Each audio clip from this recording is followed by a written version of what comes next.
గత కొంతకాలంగా మీడియాకు ఇంటర్వ్యూలు ఇస్తున్న దువ్వాడ శ్రీనివాస్ తనను వైఎస్ఆర్ కాంగ్రెస్ పార్టీ నుంచి సస్పెండ్ చేయడం వెనుక ధర్మాన కింజరపు కుటుంబాల కుట్ర ఉందని ఆరోపిస్తున్నారు.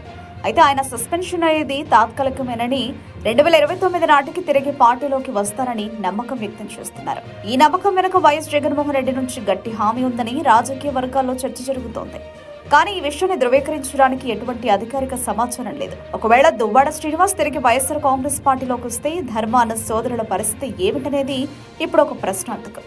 దువ్వాడ శ్రీనివాస్ కంటే ధర్మాన సోదరులు రాజకీయంగా బలమైన వారు.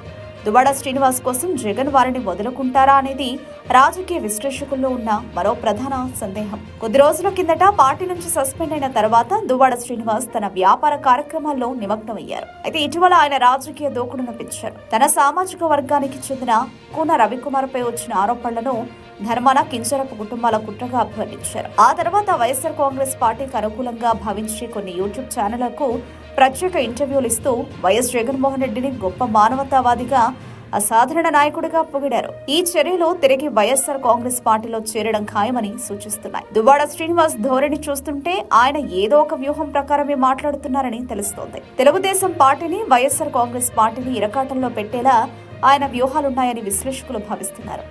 అయితే ఈ వ్యూహం వెనుక వైఎస్ఆర్ కాంగ్రెస్ పార్టీకి చెందిన ఒక కీలక నేత ఉన్నారని ప్రచారం జరుగుతోంది. కానీ అది ఎవరు అనే విషయం మాత్రం ఇంకా స్పష్టంగా తెలియడం లేదు. ముందు ముందు ఎలాంటి పరిణామాలు చోటు చేసుకుంటాయో వేచి చూడాలి.